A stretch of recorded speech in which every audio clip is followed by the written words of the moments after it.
வணக்கம், இது தமிழ் குரல். நான் உங்கள் பானு. ஒரு வழியா நானும் அரசியலுக்கு வரேன். யாரோ அரசியல் கட்சி ஆரம்பிக்கிறாங்க. ஒன்றுமே பண்ணாமலாம் இன்றைக்கி முதலமைச்சராக உட்கார்றாங்க. நான் எவ்வளோ பண்ணியிருக்கேன், அதை படத்து மூலயமா வர மக்கள்கிட்ட போய் கொண்டு சேர்த்துருக்கேன். இப்போ நான் ஒரு அமைச்சர் ஆகக்கூடாதா, குறைஞ்சபட்சம் நான் ஒரு எம்எல்ஏ ஆகக்கூடாதா அப்படின்னு தீர்க்கமாக யோசித்து மூளையெல்லாம் கசக்கி ஒரு வழியாக ராகவா லாரன்ஸ் அவர்கள் தன்னுடைய முடிவை அறிவிச்சிருக்கிறார். என்ன முடிவு அப்படின்னு பார்த்தீங்கன்னா, நான் அரசியலுக்கு வரேன். ஏன்னா நீங்கள் அரசியல் வரீங்க, திடீர்னு என்னென்ன தமிழ்நாட்டு மேலே அக்கறை அப்படின்னு கேட்டாங்கன்னா, எனக்கு தெரிஞ்சவர் அரசியலில் இருக்கார், எனக்கு நெருக்கமானவர் அரசியலில் இருக்கார். ஒன்றுமே பண்ணாமல் மக்களை சந்திக்கல, தொகுதிக்கு போகலை, பிரச்சாரம் பண்ணலை, ரீல்ஸ் போட்டு ரூட் மாஃபியா வச்சு இப்படி ஒரு வெற்றியை அவர் பார்த்துருக்காருன்னா, நான் இவ்வளோ தூரம் நானே அவருக்கு டான்ஸ் மாஸ்டர். தாம் தக்க தீம் தக்க தைய தக்க கூத்துட்டு 2 பேரும் ஒன்றா சேர்ந்து ஆடிப்பாங்க பார்த்துருக்கீங்களா. நான் அவருக்கு மாஸ்டர்.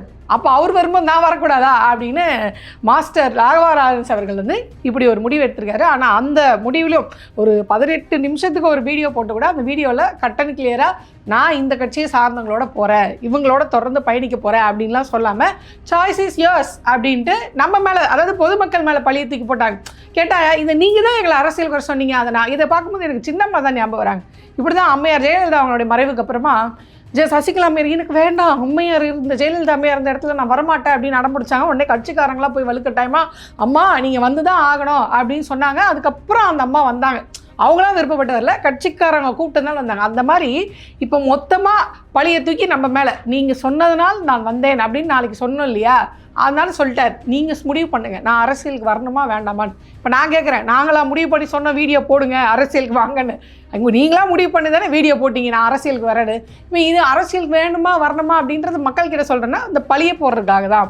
ஸோ மொத்தமாக 3 ஆப்ஷன் வச்சுருப்பார். எனக்கு தெரிஞ்சு ராகவா லாரன்ஸ் அவர்கள் 3 ஆப்ஷன் வச்சுப்பார். ஆப்ஷன் ஏ, அவரே சொல்லிட்டாரு, என்னுடைய நண்பர் விஜய் அவர்கள், ரஜினிகாந்த் அவர்கள் எப்படி எனக்கு ஒரு நண்பரோ அதே மாதிரி விஜய் அவர்களும் எனக்கு ஒரு நண்பர் அப்படின்னு அந்த இன்ட் அவர் எதுக்கு கொடுக்குறாருன்னா, நான் விஜய் அவர்களோட போகிறதுக்கான வாய்ப்பு இருக்கிறது அப்படின்ற மாதிரி முதல் இன்ட்டு. ஸோ ஆப்ஷன் 2 என்னவா இருக்கும் அப்படின்னு பார்த்தீங்கன்னா, என்ன நீ கட்சியில் சேர்த்துக்கல அப்படின்னா, எனக்கு இருக்கவே இருக்குது இன்னொரு ஆப்ஷன். அதுதான் அண்ணாமலை அவர்கள் அப்படின்றதுக்கு தான் இந்த பக்கம் ஊர்காயா ரஜினி அவர்களை தொட்டுக்கிறாரு. ஒன்று விஜய் அவர்களை மட்டும் புகழ்ந்து பேசி தள்ளிட்டு நான் விஜய் அவர்கள் போகிறேன் அப்படின்ற மாதிரி புரியுற மாதிரி வீடியோ போட்டுக்கலாம். இல்லை ரஜினி அவர்களை மட்டும் புகழ்ந்து பேசி தள்ளிட்டு நான் அண்ணாமலை பக்கம் போகிறேன். ஏமா ரஜினிக்கும் அண்ணாமலைக்கு என்ன சம்பந்தம் அப்படின்னா, ரீசெண்டாக வர நியூஸ்னால் பார்த்தாலே தெரியும். அண்ணாமலை அவர்கள் கட்சி ஆரம்பிக்கும் போது இப்படி தான் நான் ரஜினி கட்சி ஆரம்பிக்க போகிறேன்னு சொன்னார். உடனே நான் தான் முதல் ஆளாக அங்கே போய் நின்னேன், அந்த ஐபிஎஸ் பதவியெல்லாம் ராஜினாமா பண்ணிட்டு வந்ததே அதுக்காக தான் அப்படின்னு ஒரு வடை சுட்டார்ல. இப்போ அதே வடையை தான் இவரும் சுட்டிருக்காரு. நான் விஜய், இவர் முன்னாடியிலேருந்தே ரஜினி அவர்களுடைய ஃபேன் தான், ரொம்ப தீவிர ஃபேனு, டையார்ட் ஃபேனு, எல்லாருக்குமே தெரியும். ஆனால் இந்த பக்கம் ரஜினியை பற்றி நீங்கள் அவ்வளோ புகழ்ந்து பேசிட்டு, அந்த பக்கம் விஜயும் என் நண்பர் தான் அப்படின்னு நிற்க வைக்கிறது என்னென்னா, நான் வரேன், எனக்கு யார் நீங்கள் இசைத்து கொடுக்க போகிறீங்க, விஜய் அவர்களா? விஜய் அவர்கள் கொடுக்கலன்னா இருக்கவே இருக்காரு அண்ணாமலை, அவர் கூட நான் போயிடுவேன் அப்படின்ற மாதிரி தான் இவங்களே ஆகியும் சாப்பாடை போட்டு இந்த பக்கம் ஊறுகா அப்படின்னு அந்த பக்கம் சைட் டிஷ்ஷு, இந்த பக்கம் ரெண்டுத்தையும் தொட்டுக்கிறாரா அப்படின்ற மாதிரி இருக்குது. இப்போ 3ஆவதாக இன்னொரு ஆப்ஷன் இருக்குது. அது என்ன ஆப்ஷன் அப்படின்னு பார்த்தீங்கன்னா, திருச்சி கிழக்கு. நான் திருச்சி கிழக்கில் போட்டிடணும்னு தானே நீங்கள் நினைக்கிறீங்க. நாங்கள் சொன்னோமா நீங்கள் போட்டிடணும் நாங்கள் நினைக்கிறோம், நாங்கள் என்றைக்காவது சொன்னோமா? எத்தனை பேர் பேசுனாங்க? நீங்களாக ஒரு வீடியோ போட்டு நான் திருச்சி கிழக்கில் பற்றி இப்போ பேசணும்னு நீங்கள் நினைக்கிறீங்க, அதுக்கு நான் முதலில் அரசியல் வரணும் அப்படின்னு. ஏதோ மக்கள் எல்லாரும் எப்போ ராகவா லாரன்ஸ் வருவார், அந்த இடைத்தேர்தல், திருச்சி இடைத்தேர்தலில், திருச்சி கிழக்கு இடைத்தேர்தலில் நிற்கிறதுக்கு ஆளே இல்லை, அவர் வந்தால் மட்டும்தான் திருச்சி கிழக்கில் நிற்க முடியும் அப்படின்ற மாதிரி மக்கள் எல்லாம் வாங்க வாங்க வாங்கன்னு இது பண்ண மாதிரியும் நீங்கள்லாம் இந்த வீடியோக்காக தான் வெயிட் பண்ணீங்க அப்படின்னு பேசியிருக்க பார்க்கும்போது எனக்கு சிரிப்பு தான் வந்தது. இருந்தாலும் அவர் என்ன பிளான், ஒரு வேளை இவங்களும் ரிஜெக்டட் அவங்களும் ரிஜெக்டட் அப்படின்னு வைங்களேன், அவங்க என்ன பண்ணுவாங்கன்னா, தம்பி நீ போய் தனியாக நில்லு, சுயேட்சையா நில்லு, வாக்கு வங்கியை ப்ரூவ் பண்ணு, அதுக்கப்புறமா நீ எப்படியும் வின் பண்ணி வந்துட்டீங்கன்னா நான் உன்னை என்னுடைய கட்சிக்குள்ளே சேர்த்துக்கிறேன் அப்படின்னு அது அண்ணாமலையோ இல்லை விஜய் அவர்களோ சொல்கிறதுக்கான வாய்ப்புகள் இருக்குது. ஆனால் இவ்வளோ தூரம் போகிறதுக்கான வேலை இருக்காதுன்னு தான் நான் நினைக்கிறேன். ஸோ அது ஆப்வியஸ்லி அவங்க விஜய் அவர்களோடைய தான் தன்னுடைய பயணத்தை ஆரம்பிப்பார் அப்படின்றத அந்த வீடியோவில் பார்க்கும்போது தெரியுது. ஏன்னா விஜய் அவர்களுடைய அதே ஸ்டைலில் லெட் மீ டெல் குட்டி ஸ்டோரி அப்படின்னு குட்டி ஸ்டோரியோட விஜய் அவர்கள் ஸ்டைலே அவர் ஆரம்பிச்சிருக்காங்க. ஆனால் அந்த குட்டி ஸ்டோரியில் ஒரு மெசேஜை அவர் வச்சுருக்காரு. அவர் என்ன சொல்கிறாருன்னா, நான் வந்தேன்னா கண்ணா பின்னான்னு உடைப்பேன், கணக்கு பார்க்காம உடைப்பேன், அப்படின்னு அவர் வந்து மறைமுகமாக சொல்கிறார். இப்போ என்ன சொல்கிறாரு, ஒரு முதலாளி இருக்கார், அந்த முதலாளி வீட்டில் 2 வேலைக்காரங்க இருக்காங்க. ஒரு வேலைக்காரங்க கடமையை மட்டுமே செய்கிறார், பலனை எதிர்பார்க்கல. இன்னொரு பக்கம் வேலையே செய்யல, சூட்கேஸ் மட்டும் தூக்கிட்டு இருக்க. அண்ணன் நீங்கள் போடுற கண்ணாடி நல்லா இருக்குது, சூட்டு நல்லா இருக்குது அப்படின்னு வந்து சொல்லிகிட்டே இருக்காங்க. முகத்துதி மட்டும் பாடுறாங்க. அதனால் ஒரு வெளியூருக்கு போகும்போது அந்த முதலாளி என்ன பண்ணார்னா, முகத்துதி பாடினவங்களுக்கு இந்த மூஞ்சுக்கு நேரம் ஐஸ் வச்சார்ல, அவருக்கு 1 மாத சம்பளம் இன்க்ரிமெண்ட்டும் இந்த கடமையை மட்டும் செஞ்சவங்களுக்கு வீடெல்லாம் கொடுத்து அவங்க இது பண்ணாங்க. அப்போ என்ன சொல்ல வர்றாருன்னா, நான் விஜய், அந்த பெரிய முதலாளி யார் அப்படின்னா அது விஜய் அவர்கள். அப்போ இந்த சின்சியராக வேலை செய்கிறவர் யார், இவர் லாரன்ஸ். ஏன்னா இவரே வந்து அந்த வீடியோவில் என்ன சொல்கிறாரு, கடமையை சரியாக செஞ்சால் கடவுள் அதற்கான பலனை கொடுப்பாரு. அப்போ அந்த கடவுள் யார் அப்படின்றத இங்கே அந்த பணக்கார முதலாளியை தான் இங்கே கடவுள் அவர் சொல்கிறதா நான் நினைக்கிறேன். ஸோ அந்த கடுமையாக வேலை செய்யக்கூடிய நபராக ராகவா லாரன்ஸ் தன்னை அந்த இடத்துல நிற்கிறாரு. ஸோ என்னை வந்து கடமையை செய்தால் பலனை எதிர்பார்க்காமல் நான் வந்து செய்வேன். ஸோ இவர் தான் அந்த நபர் அப்படின்னா, அந்த கடுமையாக வேலை செய்யக்கூடிய நபர் இவர்னா, அந்த ஜால்ரா அடிக்கிற, சொம்பு தூக்குற, முகுத்துதி பாடுகிற ஆட்கள் யார், விஜய் அவர்கள் கட்சியில் இருக்கக்கூடிய ஆட்கள் யார்?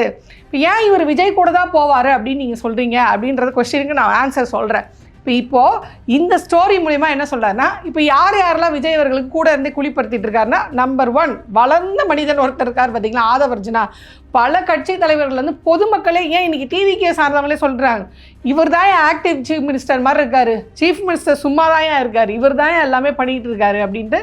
ஸோ மிக விரைவில் விஜய் அவர்களுக்கு ஆபத்து வரப்போகுது, அவருடைய கட்சிக்கு ஆபத்து வருதுன்னா அதுக்கு நம்பர் 1 ரீசனாக இருக்கக்கூடியது ஆதவர்ஜுனா தான். அதாவது எலெக்ஷனுக்கு முன்னாடி வரைக்கும் புசி ஆனந்த் அவர்கள் வந்து அவ்வளோ இதாக பேசப்பட்டாங்க. ஆனால் எலெக்ஷன் முடிஞ்சு என்றைக்கு இவங்க அமைச்சரவை பதவியில் உட்காந்தாங்களோ, இன்றைக்கி ஹெட்லைனில் ஒரு இடத்துல கூட புசி ஆனந்த் அவர்களை பற்றி பேச்சே கிடையாது. அவராக முன்னாடி வந்து ஏதாவது ப்ரெஸ் மீட் கொடுத்தா வந்து அதுவும் பெருசாக இல்லை. ஆனால் டே டு டே நியூஸில் விஜய் அவர்களை விட அதிகப்படியாக பேசப்படுவது யார் அப்படின்னு பார்த்தீங்கன்னா ஆதவர்ஜுனா தான். ஆதவர்ஜுனாவோ அவர்களுடைய குடும்பமோ அவங்க மாமியார் மாமனார் கொழுந்தியா அப்படின்னு யாரை விமர்சனம் பண்ணாலும் உடனே கைது அப்படின்ற அளவுக்கு யார் சீஃப் மினிஸ்டரு அப்படின்னு தெரியாத அளவுக்கு அப்போ போயிட்டுருக்கு. ஸோ இவங்க வந்து முழுமையான பிரச்சனை, இந்த மாதிரியான பிரச்சனைலாம் வந்து விஜய் அவர்கள்கிட்ட கொண்டு போய் சேர்க்க விட மாட்டாங்க அப்படின்னு ஆரம்ப கட்டத்திலே வந்து கம்ப்ளைண்ட்ஸ் வந்து ஆதவர்ஜுனா அவர்கள் மேலே வந்தது. கட்சியில் நிறைய பேர் வச்ச கம்ப்ளைண்ட் என்னென்னா, ஆதவர்ஜுனா தான் வந்து பேரிகேடாக நிற்கிறாரு, விஜயை ரீச் பண்ண விடாமல் இவரோடய முடிச்சு வெளியே அனுப்பிச்சிடுறாரு. ஸோ அந்த பேட்டர்ன் இப்போ வந்து அவர் சிஎம் ஆன பிறகும் தொடர்கிறதா அப்படின்ற கேள்வி வருது.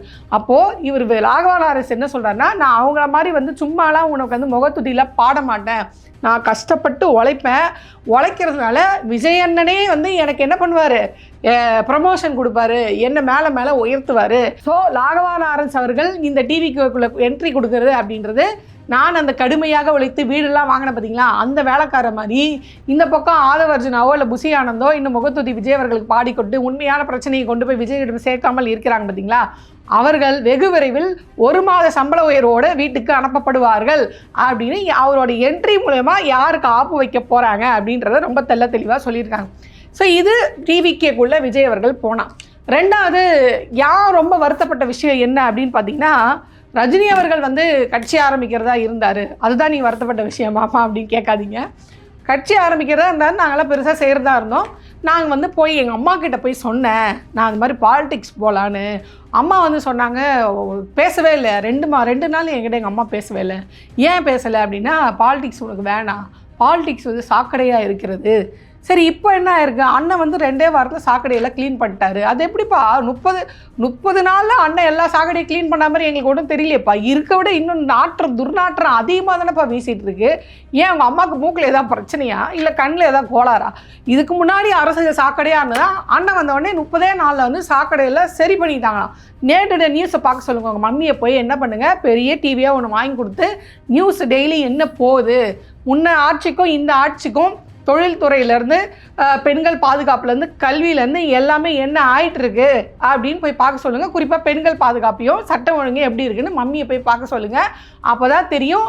இப்போ தான் உங்கள் மம்மி தீவிரமாக உங்களை பாலிடிக்ஸில் போகக்கூடாதுன்னு தடுப்பாங்க. இல்லை சாக்கடையாக இருந்ததுன்னு எதை வச்சு சொல்கிறீங்க? இப்போ இதே ராகவா லாரன்ஸ் அவர்கள் வந்து ஒரு மேடையில் உதயநிதி அவர்களுக்கு ஒரு ரெக்வஸ்ட் வச்சு நான் பார்த்துருக்கேன். அவர் என்ன சொல்லுவாருன்னா, உங்கள் தாத்தா, அதாவது கலைஞர் அவர்கள் இருந்தபோது இங்கே நிறைய செஞ்சுருக்காரு, அதாவது ஃபிசிக்கலி சேலஞ்ச், இந்த மாற்றுத்திறனாளிகளாக இருக்கட்டும், இன்னும் மற்ற இந்த கஷ்டப்படுறாங்க பார்த்தீங்கன்னா, இவங்களுக்கெல்லாம் இந்த மாதிரியான பெரிய பெரிய செலவில் செய்யக்கூடிய ஆப்ரேஷன்ஸ் இருக்குது பார்த்தீங்களா, இதெல்லாம் வந்து அரசு மருத்துவமனையில் அவர் நிறைய பேருக்கு செஞ்சுருக்காங்க. அது இதே சம்மந்தப்பட்ட அறுவை சிகிச்சையாக இருக்கட்டும், இல்லை பெரிய பெரிய அறுவை சிகிச்சையாக இருக்கட்டும், இதெல்லாம் வந்து கலைஞர் அவர்களுடைய காலத்தில் நிறைய நம்பர்ஸில் நானே நேரடியாக என்னுடைய ட்ரஸ்ட்டில் இருக்க குழந்தைங்களுக்கு பயனடைஞ்சிருக்கேன் அப்படின்னு கலைஞர் அவர்களுக்கு வாழ்த்து சொல்லிட்டு அதே மேடையில் உதயநிதி அவர்களிடம் நீங்களும் உங்கள் தாத்தா வழியில் செய்யணும் அப்படின்றத இந்த மேடையில் நான் ரெக்வஸ்ட்டாக வைக்கிறேன், நீங்கள் செய்வீங்கன்னு நம்பிக்கை இருக்குது அப்படி.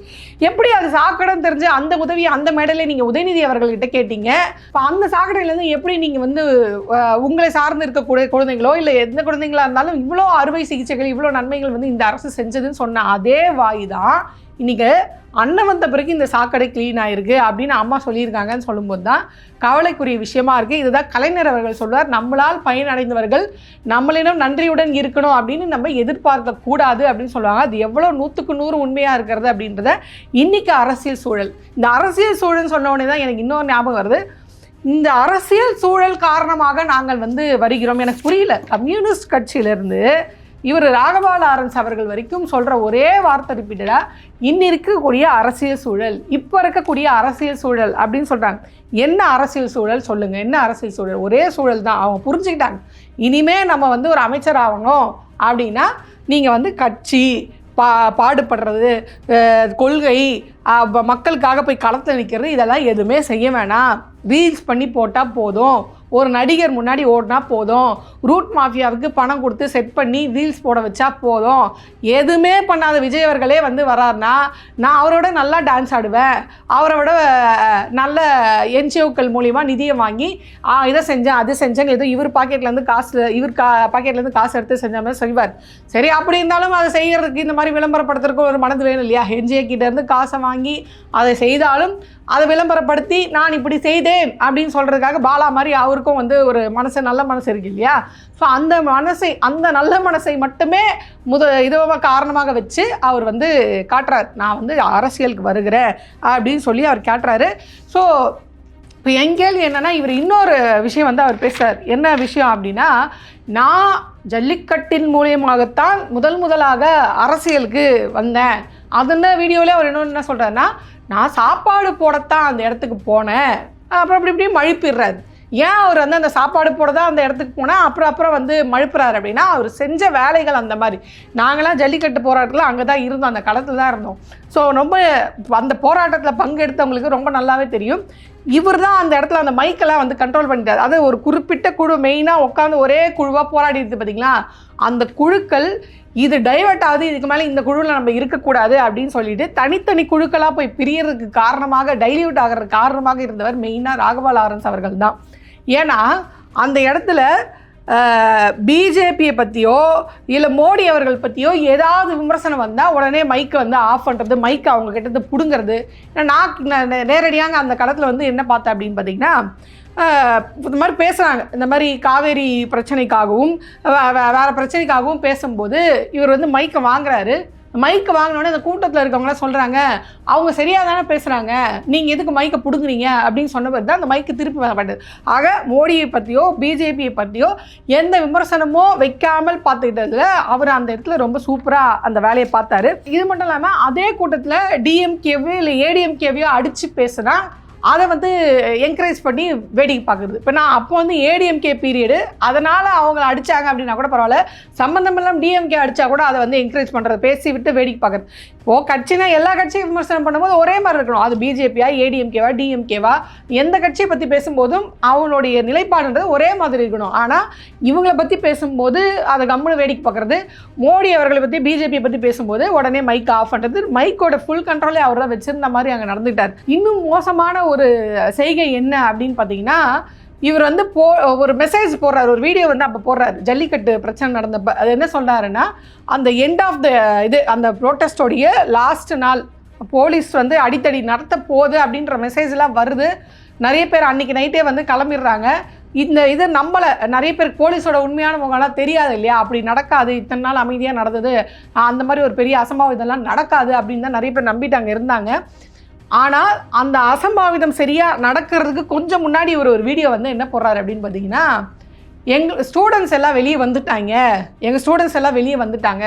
எல்லாருக்குமே தெரியும் ஜல்லிக்கட்டு போராட்டம்ன்றது மாணவர்களால் தன்னெழுச்சியாக நடத்தப்பட்ட ஒரு போராட்டம் அப்படின்னு. அப்போ அந்த குறிப்பிட்ட ஸ்டூடெண்ட்ஸ் வந்து அந்த களத்துலேருந்து வெளியே வந்துட்டாங்க அப்படின்னு சொன்ன உடனே இவர் என்ன சொல்கிறாருன்னா, ஸ்டூடெண்ட்ஸ் எல்லாம் வெளியே வந்துட்டாங்க அப்படின்னா அப்போது அவர் அந்த வீடியோ மூலயமா என்ன கருத்து அவங்க வந்து பதிவிட விரும்புகிறாரு, ஸ்டூடெண்ட்ஸ் வந்துட்டாங்க, களத்தில் இருக்கிறது ஸ்டூடெண்ட்ஸ் கிடையாது, அது வந்து ஏதோ ஒரு அமைப்பை சார்ந்தவங்க, ஏதோ ஒரு வேறு ஏதோ ஸ்டூடெண்ட்ஸு வேறு ஏதோ ஒரு பின்னணிலேருந்து வராங்க அப்படின்ற மாதிரி ஒரு மெசேஜ் அவர் வந்து கடத்துறாரு. அது ஸ்டூடெண்ட்ஸ் இல்லை, அங்கே இருக்கணும் நீ பார்த்துக்கோ அப்படின்றார். அப்போ மறைமுகமாக அப்போ நம்ம ஆளுங்க அங்கே இல்லைப்பா, பசங்க இல்லைப்பா, நம்ம பசங்க இல்லைப்பா, நீ என்ன நடவடிக்கை எடுக்கிற எடுத்துக்கோப்பா அப்படின்ற மாதிரியான மெசேஜ் தானே அது. அதன் பிறகு அந்த ஜல்லிக்கட்டு போராட்டத்தில் பங்கெடுத்த மாணவர்கள் எவ்வளோ தூரம் மோசமாக அடித்து வீழ்த்தப்பட்டார்கள், பைக்கெல்லாம் எப்படி உடைச்சது, போலீஸ் காவல்துறை எவ்வளோ மோசமாக அவங்களை கையாண்டுது அப்படின்றது இன்றைக்கும் நம்ம கண்ணு முன்னாடியே நிற்கிற ஒரு விஷயந்தான். பின்ன அமைப்பு சார்ந்தவங்களே அங்கே இருக்கிறாங்க, வேறு அமைப்பு சார்ந்தவங்களே அங்கே இருக்கிறாங்க அப்படின்னு அவர் வந்து ஒரு ஆல்மோஸ்ட் ஒரு இன்ட்டு கொடுக்குற மாதிரி பேசினார்ல. இப்போ என் கேள்வி ஒன்றுனா, ஒரு அமைப்பில் இருக்கவன் என்ன வேற்றுக்கிழத்தில் வாசியிலேருந்து குட்ஸா வருவான். எந்த அமைப்பாக இருந்தாலும் ஏதோ ஒரு காலேஜ் ஸ்டூடெண்ட், ஏதோ ஒரு நிறுவனத்தில் வேலை செய்கிறவங்க தான் இருப்பாங்க. ஒவ்வொருத்தரும் ஒரு கொள்கை ரீதியாக ஈர்க்கப்படுகிறார்கள். அது ஒரு மிகப்பெரிய ப்ரோட்டஸ்ட்டு. அந்த ப்ரோட்டஸ்ட்டை வெறும் ஜல்லிக்கட்டுக்காக மட்டும் பயன்படுத்தி கொள்ளாமல் தமிழ்நாட்டுக்கான பல பிரச்சனை இருந்தது. அப்போ வந்து காவேரி பிரச்சனை மிகப்பெரிய பிரச்சனையாக இருந்தது. அந்த பிரச்சனைக்கெல்லாம் இதை நம்ம யூஸ் பண்ணிக்கலாம் அப்படின்ற மாதிரி அங்கே நிறைய பேர் வந்து அந்த கோரிக்கைகளும் வச்சாங்க. ஸோ இதெல்லாம் நீங்கள் இங்கே பேசக்கூடாது அப்படின்ற மாதிரி பண்ணாங்க. ஏன்னா அதுவும் தமிழ்நாட்டோட பிரச்சனை தானே. ஸோ இந்த மாதிரியான பிரச்சனைகள்லாம் வந்து அதில் போயிட்டு இருந்து, ரெண்டாவது இந்த போராட்டம் எப்படி வெற்றி அப்படின்னா அனுமதி கிடைச்சது தான் நம்ம எல்லாருக்குமே தெரியும். இந்த அனுமதி கிடைச்சி வெற்றி பெற்ற பிறகு இதே ராகவா லாரன்ஸ் அவர்கள் என்ன அனௌன்ஸ்மெண்ட் பண்ணுறாரு அப்படின்னு பார்த்தீங்கன்னா, மோடி அவர்களுக்கும் ஓபிஎஸ் அவர்களும், அப்போது முதல்வர் ஓபிஎஸ் அவர்களுக்கும் வந்து இவர் நன்றி தெரிவிக்கிறார். நான் இங்கே கேட்குறேன், இந்த போராட்டம் தன்னெழுச்சியாக இளைஞர்களால் உருவாக்கப்பட்ட போராட்டம், தமிழ்நாடு முழுக்க அடியை வாங்கி ரத்தம் சிந்தி தமிழக இளைஞர்களால் மாணவ மாணவிகளால் கொண்டு வரப்பட்ட வெற்றி இது, அவங்களுக்கு கிடைச்ச வெற்றி. ஆனால் இந்த வெற்றியை பர்மிஷன் கொடுத்த மோடிக்கும் அதை வந்து வாயை மூடிட்டு மிச்சம் சாப்பிட்டு, அப்போ தான் அவருக்கு பேரே மிச்சர்னு வந்துச்சு. யார் ஓபிஎஸ் அவர்களுக்கு மிச்சர்ன்ற பேர் வந்தது அப்போ தான். இவ்வளோ பிரச்சனை போயிட்டுருக்கு, அங்கே என்னையா பண்ணுற, மிச்சம் சாப்பிட்டுட்டு இருக்காரு ஒன்றுமே பண்ணாமல் அப்படின்ட்டு. ஸோ ஓபிஎஸ் அவர்களுக்கும் எந்த நடவடிக்கையுமே எடுக்காத ஓபிஎஸ் அவர்களுக்கும் அதை பர்மிஷன் கொடுத்துட்டாருன்றதுக்காக பிஜேபிக்கும் வாழ்த்து சொன்னவர் தான் இந்த ராகவா லாரன்ஸ். இதுதான் அவர் வந்து முதல்ல அரசியல் பட்டதாக அவர் பெருமையாக சொல்லிக்கொள்கிறார். ஸோ இந்த ஜல்லிக்கட்டு ஒரு இஷ்யூவை நம்ம தோண்டி பார்த்தாலே இதில் வந்து அவர் யார், என்ன மாதிரி ஐடியாலஜியில் இருக்கார், அவர் யாருக்கு பயப்படக்கூடிய ஆள் அப்படின்றது, எந்த சித்தாந்தத்தில் வராரு அப்படின்றது நம்மளுக்கு தெளிவாக தெரிஞ்சிடும்.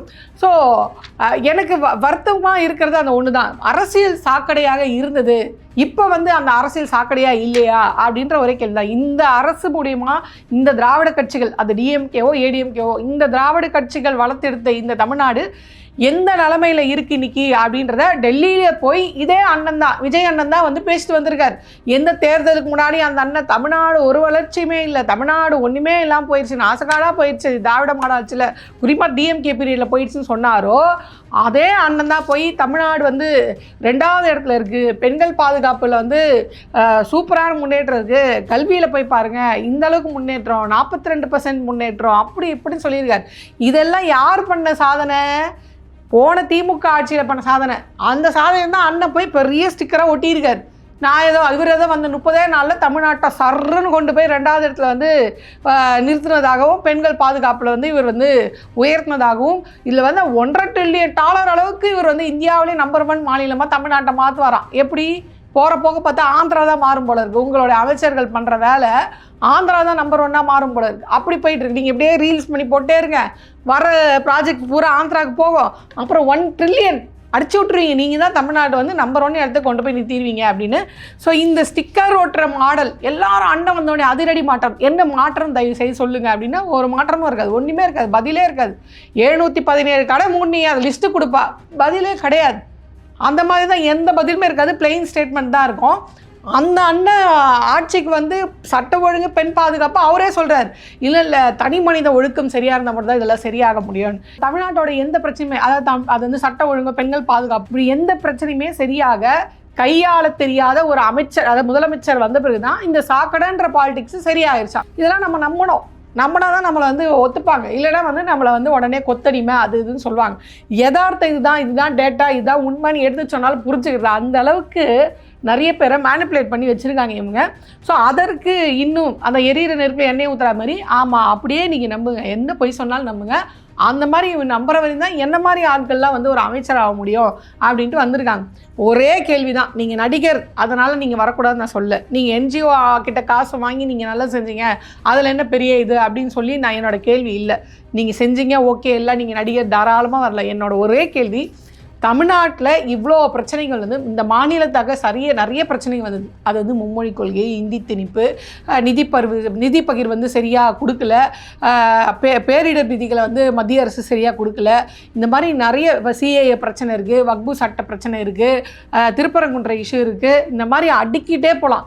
இதுக்கெல்லாம் ராகவா லாரன்ஸ் அவர்கள் தன்னுடைய கருத்தாக தமிழ்நாட்டுடைய உரிமையை கேட்குற விதமாக இது வரைக்கும் எத்தனை போராட்டங்களில் வந்து அவர் பங்கெடுத்திருக்காரு, எத்தனை குரல் கொடுத்துருக்காரு, எதுவுமே எனக்கு தெரிஞ்சு இல்லை. தெரிஞ்சால் நீங்கள் வேணால் சொல்லுங்கள். ஸோ தமிழ்நாட்டுடைய நலன் குறித்தோ தமிழ்நாட்டுடைய பிரச்சனைக்கு குரல் கொடுக்காத யார் வேணாலும் இன்றைக்கி நான் வந்து அரசியலுக்கு வருவேன் அப்படின்றது எந்த மாதிரி ஒரு ஆபத்தான ஒரு சூழ்நிலை தமிழ்நாட்டுக்கு கொண்டு போகுதுன்னா, இனி தமிழ்நாடு மக்களை பற்றியோ தமிழ்நாடை பற்றியோ எங்களுக்கு பிரச்சனை இல்லை, நாங்கள் சினிமாவில் நடிச்சிருக்கோம், ரீல்ஸ் போட்டிருக்கோம், எங்களுக்கு நிறைய விளம்பரம் இருக்குது, என் ஃபேஸ் வந்து எல்லாருக்குமே ரீச் ஆகுது, அதனால் நான் வந்து தமிழ்நாட்டுக்கு வந்து அமைச்சராகவோ எம்எல்ஏவோ இல்லை முதலமைச்சராகவும் இருப்போம் அப்படின்னா இன்றைக்கி ரோட்டுக்கு வந்து போராடிட்டு இருக்காங்க பார்த்தீங்களா மக்கள்லாம்.